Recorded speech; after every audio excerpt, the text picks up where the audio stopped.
Don't forget, you can reach the latest episode of Potomac Watch anytime. Just ask your smart speaker, play the Opinion Potomac Watch podcast. From the opinion pages of the Wall Street Journal, this is Potomac Watch. Welcome back. Big news from the Senate and for the 2024 elections when on Thursday, West Virginia Senator Joe Manchin announced in a video and a Wall Street Journal op-ed that he will not be seeking re-election to the Senate next year. Here's a clip of what he said. When America is at her best, we get things done by putting country before party, working across the aisle and finding common ground. Many times this approach has landed me in hot water, but the fight to unite has been well worth it. After months of deliberation and long conversation with my family, I believe in my heart of hearts that I have accomplished what I set out to do for West Virginia. I have made one of the toughest decisions of my life and decided that I will not be running for re-election to the United States Senate. But what I will be doing is traveling the country and speaking out to see if there is an interest in creating a movement to mobilize the middle and bring Americans together. Bill, one of the reasons that Manchin is stepping aside, he says he's accomplished what he intended to, is that he faced a very tough re-election challenge next year and no guarantee that he would win it.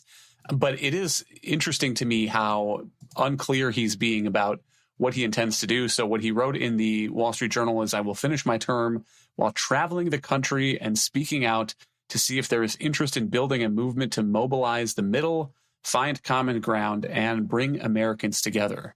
And Bill, he's not exactly saying that he is gearing up to run for president as an independent or on a no-labels ticket, but he's also not exactly saying that he isn't doing that. Yes, and a few months ago, he was in New England for a no-labels event, kind of introducing the party and talking about this.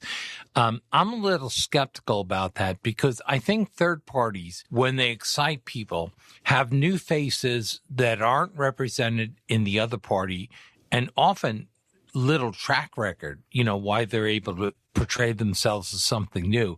And so far, the no labels people kind of have promoted old retreads to put in. Joe Manchin, as you said, he's facing an uphill battle in a Senate race.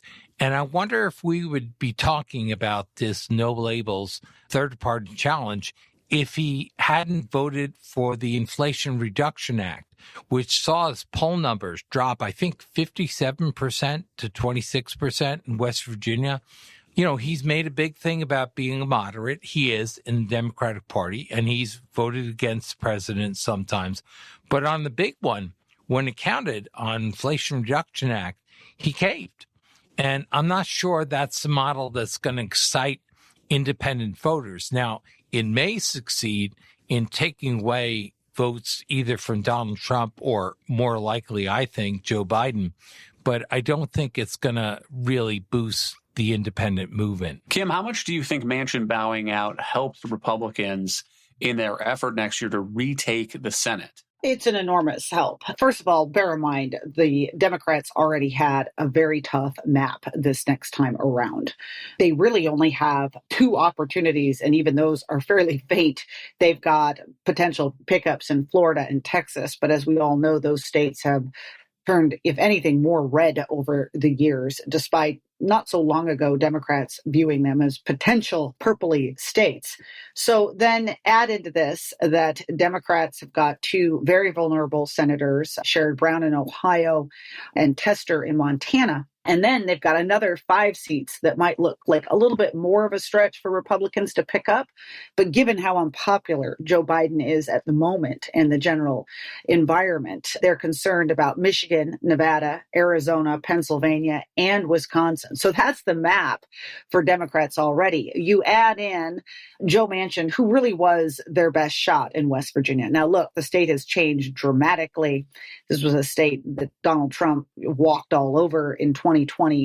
And even Manchin was facing an uphill battle, but he was still the best potential shot he had there, given his longevity and given his incumbency and given how well his name was. It's almost a foregone conclusion they lose that now. And then you begin to stack up the rest of it.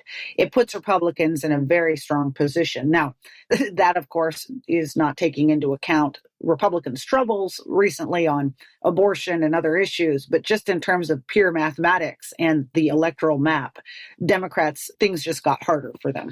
And as a reminder, the Senate right now is split with 51 Democrats and 49 Republicans. So part of what makes this interesting math now is if you move Manchin's seat over into the Republican category and you assume no Democratic pickups, then you're looking at kind of a baseline of a 50-50 Senate. And so, Bill, Republicans would have some opportunities to pick up some of those other seats, perhaps in Montana or Ohio, to take majority control. Arizona is a trickier race because you have Kyrsten Sinema, who left the Democratic Party. And so you have a three-way battle there, and it's not quite clear how that is all going to shake out, if Kyrsten Sinema is going to stay in until the end or not. But if Republicans have a night in 2024 like they did this week on Tuesday with disappointment, then you could be looking at another 50-50 Senate. And that would put even more weight on the choice of who runs the White House, because the vice president, of course, is the tiebreaker in a 50-50 Senate. And so we saw that for 2 years, Kamala Harris breaking a lot of ties in the Senate. And it would be fascinating if we had that dynamic again. It would just show how closely divided this country is. Yes, absolutely. I think what Kim is pointing out is two things. One, even way before Manchin made his choice, his announcement, things were not looking good in the Senate for Democrats. The election next year for the Senate favors Republicans. We'll see how well they do. But as you point out, the baseline is that Democrats lose this one seat. I mean, the other factor is, apart from anger at Joe Manchin among West Virginians, the fact is West Virginia has become a very Republican state. There used to be a lot of Joe Manchins in West Virginia, but no longer. So he's kind of an outlier, and he's probably irritated with his fellow Democrats for not being more appreciative of him, because he was one of the few Democrats that could win a statewide office, and they sure didn't show any appreciation. So, yes, it's going to put a lot of focus on the Senate and the White House race. Will things change? And will just take, say, one more senator to make a big difference. Thank you, Bill and Kim. Thank you all for listening. You can email us at pwpodcast@wsj.com. If you like the show, please hit that subscribe button, and we'll be back next week with another edition of Potomac Watch.